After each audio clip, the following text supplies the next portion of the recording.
Hello everyone, this is Grandmaster Ankit Rajpara here, and I welcome you all to the special collaboration between ChessNeurons and ChessBase India. This is the second episode of our series, Chess Legends, the stories behind the moves.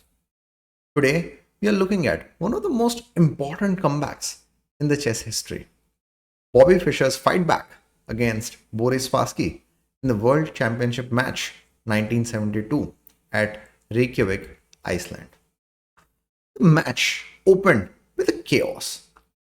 Fischer actually lost the first game after a surprising blunder. And even more shocking was the game 2, where he didn't even show up and he lost the game.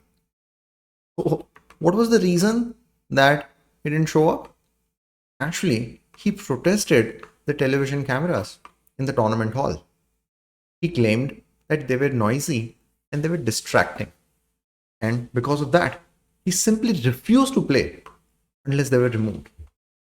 The organizers didn't agree, so Fischer simply didn't show up for the second game. And that handed Spassky a 2-0 lead after the first two games.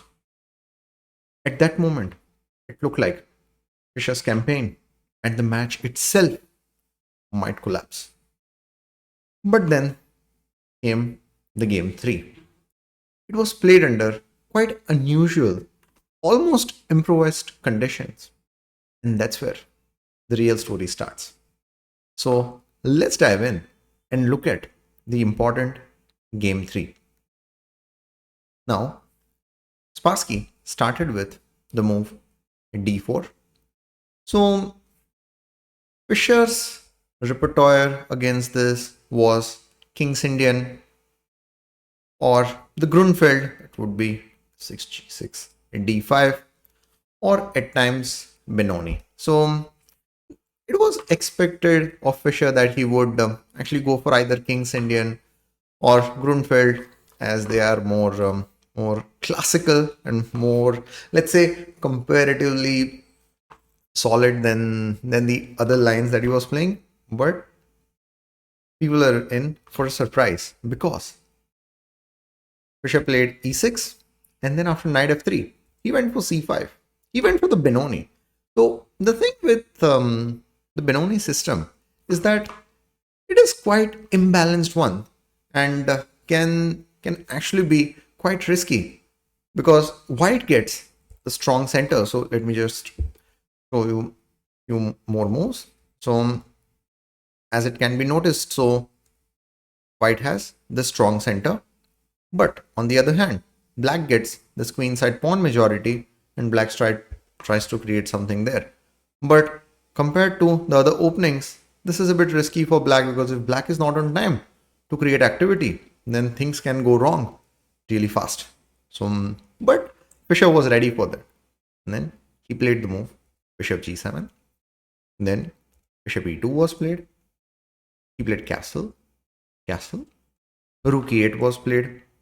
And then Spassky played the move queen c2. So his plan was to play b3, bishop b2 type of ideas, try to get that bishop out. But if he immediately plays b3, then there can be this. So after b3, there can be knight takes d5 ideas, because this knight would be hanging. This bishop would also be. So he's just playing queen c2. Now, there are quite a few moves that Fischer has available. I mean, games of, let's say, knight e5 is one of them. There can be this a6 idea as well. But Fischer played an extremely unusual move. And before I discuss that further, let me talk a bit about what happened between game 2 and game 3 that Fischer agreed to play, because he was quite adamant that if his conditions are not met, then he would not show up for game 3 or for the whole match. So then, as we know, after game 2 forfeit, Fischer still refused to return to the main hall. And in a surprising act of sportsmanship, Spassky agreed to move game 3 to a small private room. No cameras and no audience. It was an unusual concession, but that kept the match alive, and it gave Fischer exactly what he needed. focus, quiet, and a second chance. Now, let's continue with the game. So, Fischer, in this position, played the move knight h5. Seems like an unusual move because why is he willingly making his pawn structure bad? So, basically, he feels that he will be able to create more activity on the king side if this bishop is not there. And even though his pawn structure gets bad, but Spassky would not have enough resources to take advantage of that. And of course, if Spassky does not capture that, then knight h5 also allows this knight f4 ideas. There can also be ideas once this knight moves, then f5 and trying to strike at Spassky's center. So Spassky accepts the challenge. He's like, all right, I'm just going to play bishop takes h5. I'm going to ruin your pawn structure and then I'll continue. So g takes h5 was played. Then Spassky plays knight c4. So improves the knight's position and attacks this pawn. Bishop plays knight e5. He's like, I don't want that knight there. I want it exchanged. And if knight takes e5 happens, bishop takes e5. That bishop is centralized. This bishop is also there. It's a complex game. So Spassky declines and he plays knight e3. Then, so it's really important to understand that black needs to play actively because let's say Spassky is able to complete the development, then Fischer's pawn structure is not that great on the king side, then Spassky is center, his pieces are also well placed, so the active play from black must continue. And Fischer played queen h4. He's bringing a queen on the king side. He's like, all right, I'm not just going to sit still. The relentless pressure will continue. Now in this position, a better move for Spassky would have been to play f3. So not just creating a pawn chain, but mainly stopping this knight g4 ideas. And then it's not so easy for Fischer to create activity. But Spassky played bishop d2, just developing the bishop. Then Fischer played knight g4. It's like, all right, I'm threatening this mate. Then knight takes g4 was played. Then h takes e4. So now what has happened is Fischer has gotten some more activity on the king side. But Spassky just did not repair Fischer's pawn structure just like that. He had a plan. He played bishop f4. He's like, you played h takes e4. Your pawn structure has been repaired, but now this queen is actually not controlling the square. So I'll bring the piece there. Fischer is like, I don't mind. That's fine. I'll bring my queen back. Then, in this position, Spassky played the move g3. This was not a great move because that weakened his light squares.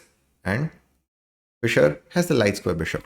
Now, Fischer cannot immediately do something about it, but how he later does is something we'll see. So, one really important quality of Fischer was that he was keeping an eye on both king side and the queen side. And now he plays the move bishop d7. He wants to play b5. Then a4 was played. Now it's important to not to be in a rush and play a6 because then a5 and b5 will be stopped because b5 then there will be unpasa. So b6 was played and rook fe1. Then a6 was played. So now if a5 is played then there is b5. So Fischer got his idea of b5. Now he's putting pressure to the queen side as well. And rook e1 and queen g6 keeping the pressure on the center as well. And rook e7. So Fischer is like, all right, I've created some activity on the queen side. Now I'll try to do something in the center. So, and it will be a bit too much for Spassky to handle the whole thing. Then queen d3 was played, rook b8, defending this pawn. Then there are ideas of capture. And if then rook b4 or if b takes a4, then can be rook b3 ideas as well. It's a bit unpleasant. Then he takes b5, a takes b5. Now b4, bishop b5 is a threat. So Spassky played this. Then c4 was played. There is attack on the e4 pawn. And then just h5. He's slowly improving the position. So Spassky has no useful move. So he's just moving the rook. So Fischer is like, all right, I'll just improve my position. And then he plays the move bishop takes c3. Now, some of you would be like, wait, did Fischer just play king h7, king g8? What happened? Why didn't he take the pawn earlier? So he was just waiting. He was just keeping that nagging pressure on Spassky. He was just sort of telling him, you don't have any moves. I can just play king h7, king g8 and you're still just moving the rook. But I'm not going to repeat, of course. I'm going to play bishop into c3 and then just take the pawn. Now, it may seem like, all right, this might not be that bad for Spassky because he is, even though he's down a pawn, but it's an opposite color bishops, and if he's able to exchange the queens, then the game might end in a draw. But see, we had discussed it earlier. G3 made the light squares weak, so that king has gotten weaker, and it's not going to be that easy for Spassky to exchange the queens. And if bishop takes d6 is played, then queen takes d5 with the idea of this. And this is just lost. So he played bishop h6. Now Fischer played queen g6. Then he played queen b1. He's just slowly maneuvering the pieces around. And king f1. It's time to improve the bishop's position. The bishop was not doing much on d7. Then centralizing the queen, putting pressure on this pawn as well. Then queen e3. By the way, queen takes d5. And suddenly Spassky can get some activity with queen g5. So Fischer, for that reason, gave this check. Then queen b3. He's like, all right, I'll keep the queen on the queen side, and a queen g5 check. Then this, and then there will be this b4 pawn would be under pressure. There are ideas. So queen d3 as well. This is just bad. So let me just do a small demonstration of if something like this. If Spassky gets too greedy, then there is this idea of queen c3. So there is this being attacked. There's bishop d3 idea. It's just the position is soon going to collapse. There can be bishop d2. Then apart from these type of ideas, there can be queen d3, c3 type of ideas as well. It's just a matter of time before the position will collapse. Then, so to queen d2, queen b3, Spassky centralized the queen. Bishop played the move, bishop d3 check, and in this position, Spassky resigned. The point is that if king d2, then queen c2 check, and the bishop will go, or there will be checkmate.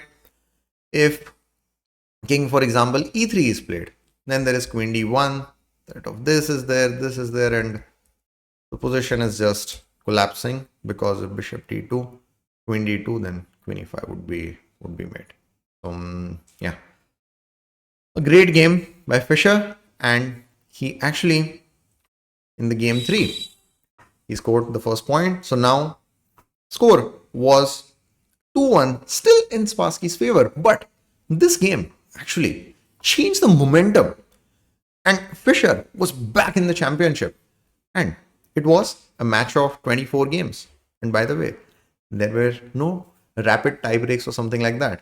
If the match was equal, 12-12 after 24 games, then it would actually be in the favor of the world champion. So world champion would retain the title, that is Spassky.